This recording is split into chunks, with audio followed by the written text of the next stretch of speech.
¿Sabías que en este año 2025 los fiscos de más de 50 países ya están cruzando datos de tus wallets, tus exchanges e incluso tus transferencias peer-to-peer? Lo que antes parecía imposible, hoy es una realidad cotidiana. Tus movimientos cripto están mucho más expuestos de lo que uno piensa. ¿Qué tal amigos? Mi nombre es Agustín Fernández, soy abogado especializado en cumplimiento normativo y llevo años ayudando tanto empresas como particulares a entender cómo funciona la fiscalidad cripto en distintos países tanto de Europa como de América. En este video te voy a enseñar todo lo que realmente está pasando con los impuestos a nivel internacional. Quédate hasta el final porque vas a entender exactamente qué riesgo conlleva el hecho de no declarar, cómo se están compartiendo tus datos actualmente y lo más importante, qué pasos puedes dar hoy para protegerte legalmente y dormir tranquilo.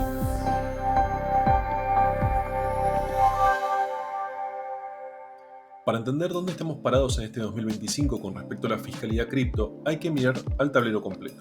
Comenzamos por Europa, como ya saben, rige a nivel regional el MiCA, también conocido como Reglamento de la Unión Europea 2023/1114, que implica que todo proveedor de servicios criptoactivos, también conocido como CASP, por sus siglas en inglés, Crypto Asset Service Provider, debe obtener una autorización ante su autoridad nacional para poder operar. CASP es básicamente toda empresa cuya actividad profesional esté relacionada con prestar uno o más servicios de criptoactivos. Pueden ser custodia, exchanges, plataformas, ejecución de órdenes, asesoramiento y una larga lista de etcéteras. Además, para aquellas empresas que ya operaban, porque lógicamente esto parte de una transición, hay, valga la redundancia, un régimen transitorio.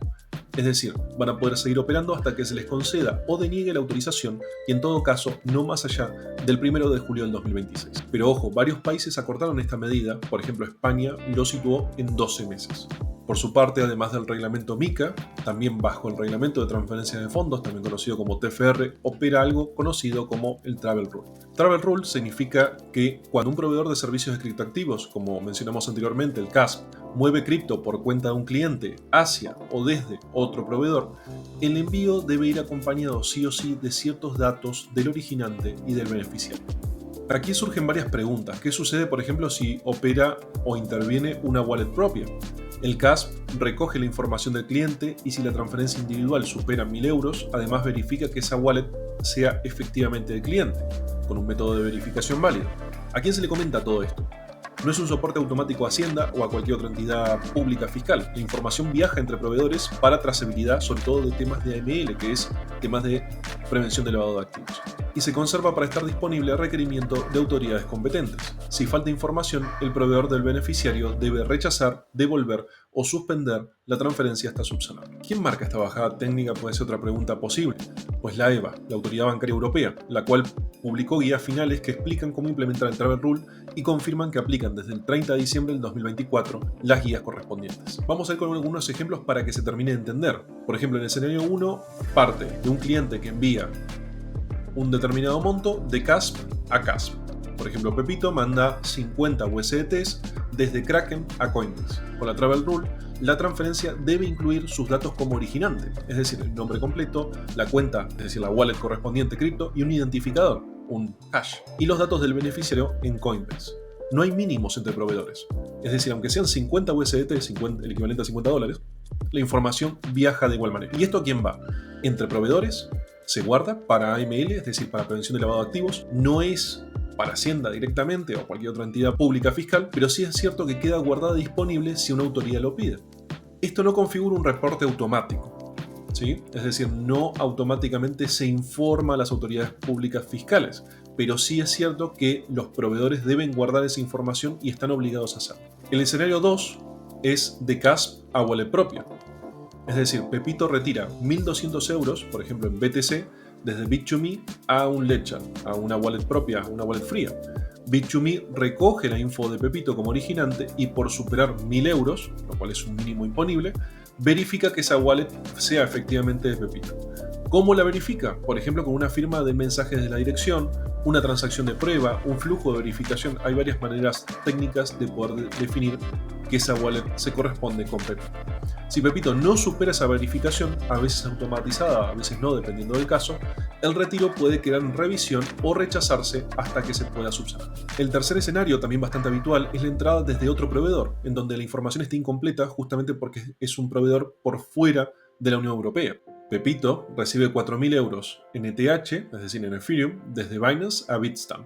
Si por cualquier motivo los campos del Travel Rule llegan incompletos, por ejemplo pasa a veces con proveedores, como he comentado, de fuera de la Unión Europea o integraciones nuevas como se están sucediendo ahora, Bitstamp lo que puede hacer es retener, devolver o hasta pedir datos para corregir este error. Si se detecta riesgo de cualquier tipo, puede ser incongruencias en cuanto a los montos, pueden ser listas sancionadas, puede ser que se trate de un PEP, una persona políticamente expuesta, escala el cumplimiento normativo. O sea, no es un cumplimiento normativo básico, sino es un cumplimiento normativo específico mejorado, en inglés conocido como EDD.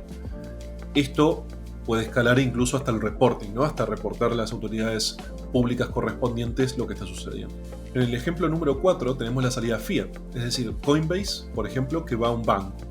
Una salida, o también conocida como una solución off-ramp, una venta de los criptoactivos que uno tiene para la compra su equivalente en euros, dólares, yuanes, lo que corresponde. Pepito vende en Coinbase, por ejemplo, y manda euros a su banco.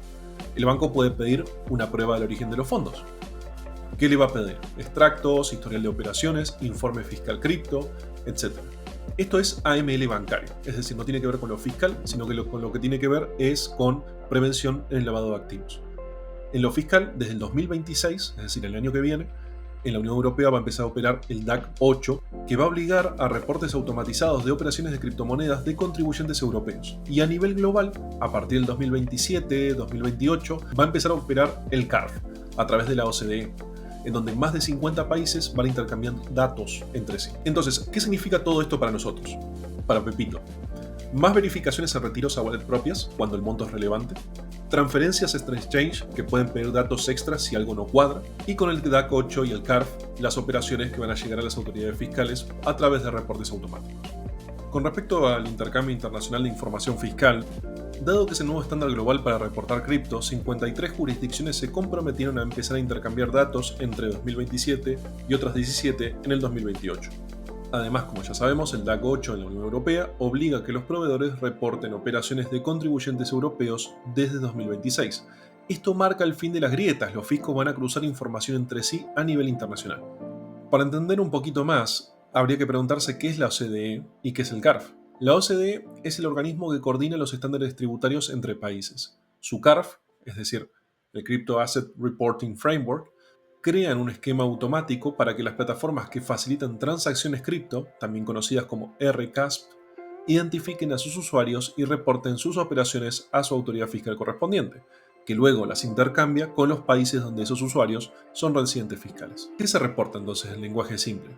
Datos de identidad, residencia fiscal, detalle anual de operaciones por tipo y cripto, es decir, si son compraventas crypto to crypto o crypto to fiat, que es básicamente la diferencia más grande, ¿no? Es decir, si estamos intercambiando cripto por otra cripto, USDT por BTC o viceversa, o si estamos intercambiando USDT por euros, dólares o lo que sea. A la fecha, como hemos comentado, son 53 jurisdicciones las que se comprometieron a iniciar cambios en el 2027. Esto incluye a la Unión Europea, Reino Unido, Suiza, Canadá, Brasil y muchísimo más. En el grupo del 2028 están, por ejemplo, Estados Unidos, Singapur y Dubái. En definitiva, la red para cruzar datos a nivel cripto ya se está montando y va a ser una realidad en pocos años. Otra pregunta interesante sería, bueno, ¿esto solamente afecta a empresas dentro de la Unión Europea o a contribuyentes? La respuesta es que alcanza plataformas por fuera de la Unión Europea siempre y cuando se trate de operaciones cuyos contribuyentes sean europeos. Deben registrarse en ese caso en un Estado miembro y cumplir con el reporte. Con la idea que quiero que se queden es que tanto el CARF a nivel global con el DAC 8 a nivel europeo hacen que los fiscos vayan a cruzar información automáticamente sobre operaciones cripto. Es más, seguramente van a implementar algunos sistemas de inteligencia artificial. Por último tenemos Estados Unidos, que en Estados Unidos el IRS ya cerró las reglas para que los brokers de cripto reporten operaciones de sus clientes con un nuevo formulario específico conocido como el Form 1099-DA.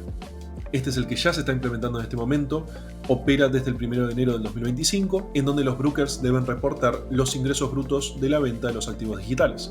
Desde el 2026 además van a tener que reportar la base de costo cuando aplique para que puedan calcular la ganancia o pérdida automáticamente. Es decir, hablando llanamente, por un lado los brokers ahora lo que van a tener que reportar son los ingresos brutos de la venta de activos digitales. Nosotros vendimos BTC, independientemente de que hayamos comprado anteriormente con USDT, esa venta implica un ingreso. Ese ingreso se computa como ingreso puro, como ganancia pura. Pero El año que viene tenemos que integrar la base del costo.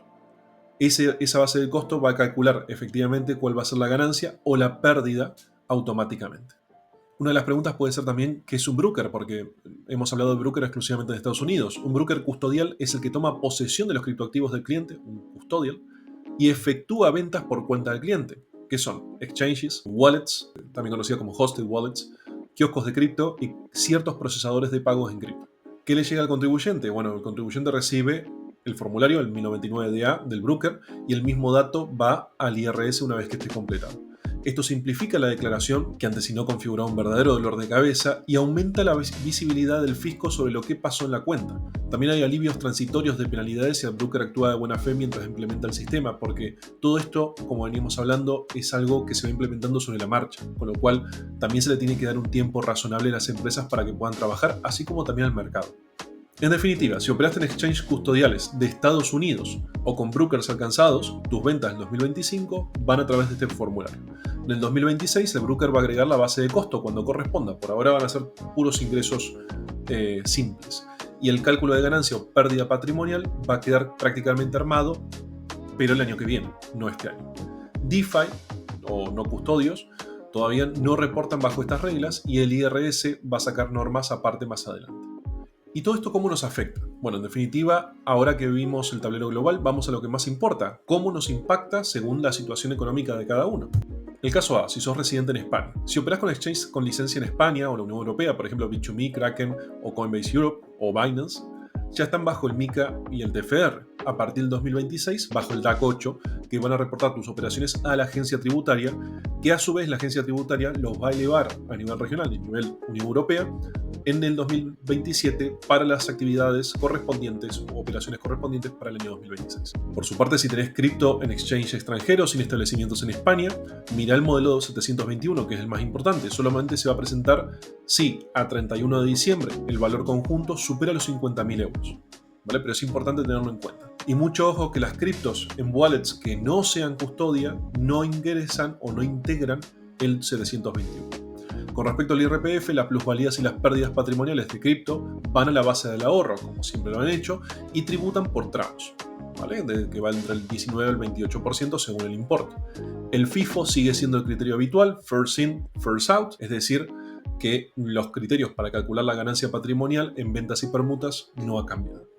Mis recomendaciones: por un lado, conciliar lo que tiene que ver con 2024-2025 con una herramienta, Coinly, CoinTracking, sobre todo CoinTracking es muy útil. Guardar soportes, sobre todo los extractos, los hashes, las capturas de órdenes. Yo lo que siempre recomiendo es obtener una captura de pantalla del 31 de diciembre. Sé que es una fecha complicada, pero lo más cercano al 31 de diciembre para saber en cada exchange que uno tiene cómo están los balances a esa fecha, porque luego uno se olvida. Luego uno realiza algunos cambios o incluso la moneda fluctúa y eso implica que uno no tenga noción, siendo que son sus propias criptomonedas, no tenga noción de cómo estaba el escenario, cuál era la foto al 31 de diciembre. Si usas exchanges extranjeros y al 31 del 12 superás los 50.000 euros, prepara el modelo 721 como es lógico, y si operas con proveedores españoles o de la Unión Europea que ya informan con el 172 o el 173, el 721 no aplica por estas posiciones porque ya lo presentaste. En renta, lógicamente tenés que declarar plusvalías o pérdidas patrimoniales y compensa pérdidas cuando puedas porque es muy importante. Vaya a ser cosa de que además de haber perdido dinero no podamos compensarlo. Por eso es importante realizar la declaración correctamente. El caso B, el nómada digital, que también es muy habitual en estos países. Para vos, ¿qué cambia? Bueno, con el Travel Rule de la Unión Europea, las transferencias entre proveedores viajan con datos del originante beneficiario, como hemos comentado. Estos retiros de menores de 1.000 euros exigen verificación con la wallet para asegurarse que sea tuya y que no sea de otra persona. Esto no es fiscal, es AML, pero deja un rastro operativo que vale la pena tenerlo en cuenta. Si bien son cosas separadas, trabajan en conjunto. Y fiscalmente el DAC 8, como hemos hablado, empieza a acumular y cruzar tus datos de 2026 y el CARF a nivel global desde el 2027-2028. Si andás saliendo de un país en otro, tarde o temprano alguno te va a considerar residente por días o por intereses económicos. Entonces, ¿cuál es la recomendación? Por un lado, elegí el home fiscal ideal. Es decir, si estás saltando entre diferentes países, asegúrate que en el país más ventajoso fiscalmente cumplimentes con más de 183 días y sea el centro de intereses, es decir, el centro económico intereses en sentido amplio, ¿no? Tiene que ver con la familia, tiene que ver con los vínculos, tiene que ver con una serie de cosas, pero sobre todo que tu centro de actividades esté en algún lado que sea el ventajoso, sea el ideal para evitar inconvenientes. Separa wallets por uso, eso también es muy habitual y es muy recomendable. Lo que es inversión por un lado, lo que es operativa diaria por otro, lo que es custodia a largo plazo por otro, y luego un archivo probatorio que es fundamental, guardar toda la información que uno pueda, capturas de pantalla, pasaportes, direcciones, métodos de evaluación. Bien, ahora vamos a analizar los errores que uno puede cometer a lo largo del proceso y cómo evitarlos. El error número 1. El DeFi no se rastrea. Esto es totalmente falso. Las transacciones on-chain quedan públicas para siempre y eso hay que tenerlo en cuenta. Si bien hoy las autoridades fiscales no tienen departamentos especializados, ya están empezando a tenerlos. Entonces hay que tener cuidado con eso. Los CASP aplican el Travel Rule en los tramos proveedor a proveedor y piden verificación cuando uno retira a wallet propia, a wallet frías, con montos relevantes. Entonces si después convertís a fiat, el banco te puede pedir origen de fondos. Todo deja rastro. Entonces cuidado con eso. Error número 2. Si lo pasa a una wallet fría, por ejemplo un Trezor, un Ledger, desaparece. Esto no es verdad. Esto no te hace invisible. Comprar un Ledger y pasarlo ahí no hace que las operaciones sean totalmente invisibles. Hay heurísticas que vinculan direcciones y cuando volvés a un exchange o a banco te van a pedir soporte.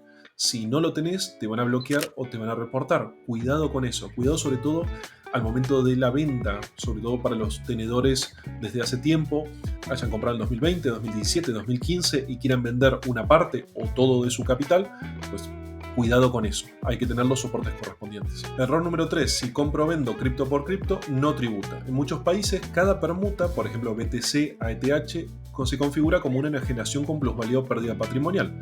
Esto hace que si uno no lo registre, se infle la factura fiscal y perdamos la chance de compensar. Mucho ojo dependiendo del país en donde vivas.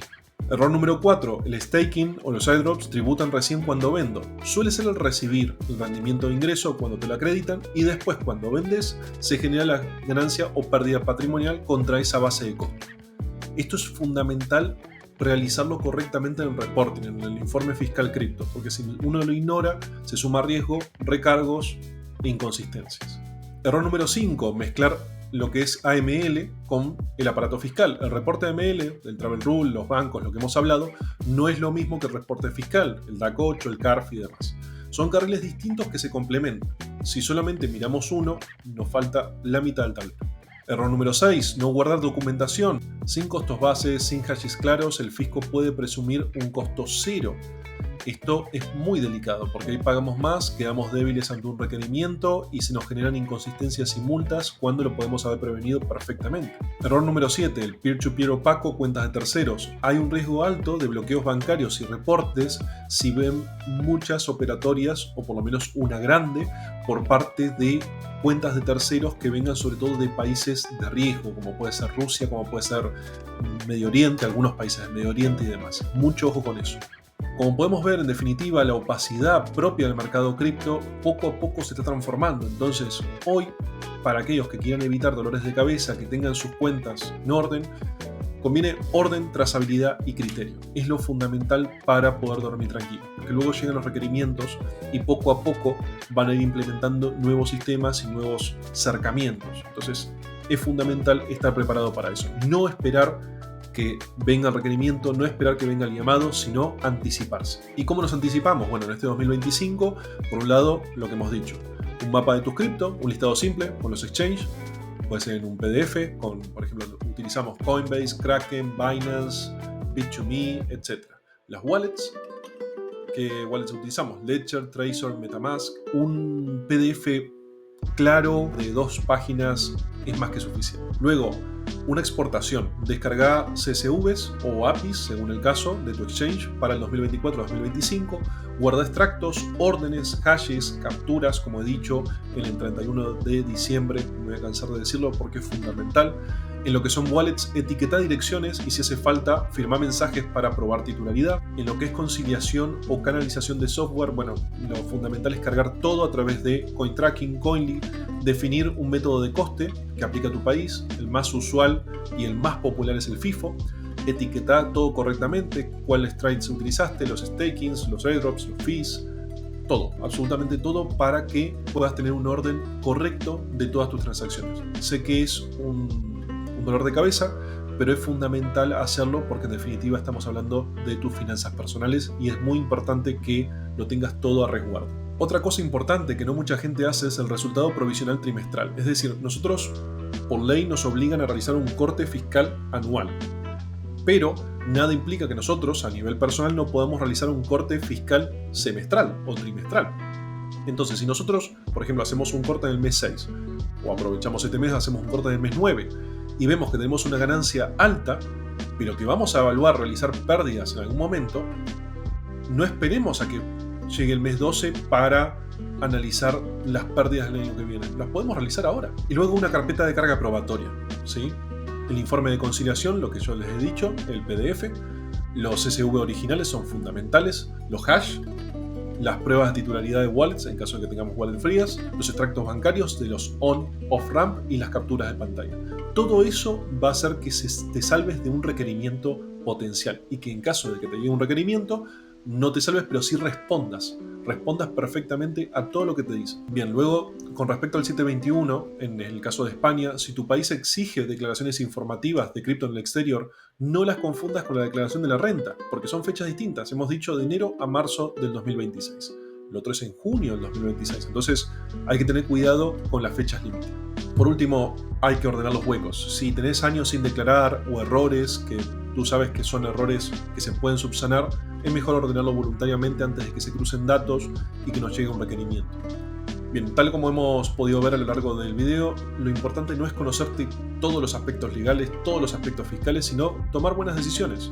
Decisiones que tengan que ver con un impacto positivo en tu salud financiera. Entonces, hoy hemos visto principios básicos, que el AML y el apartado fiscal son carriles separados pero complementarios, que hay más trazabilidad y menos margen para errores a partir del año que viene, que en el 2025 podemos crear un plan simple, una residencia clara, una conciliación trimestral o semestral y una carpeta probatoria. Estos son todos buenos hábitos que van a hacer que evites muchos, pero muchos dolores de cabeza. En lo que te podamos ayudar, como siempre, contás con todo el equipo de Zenblock para que te podamos dar una mano. Y sobre todo, gracias por llegar hasta acá. Suscríbete para la serie completa de Fiscalidad Cripto Internacional y también legalidades. Hablamos de inteligencia artificial y cripto en este canal. Así que bueno, si te queda alguna duda, puedes dejarla abajo. Los voy a responder en el próximo video. Un abrazo.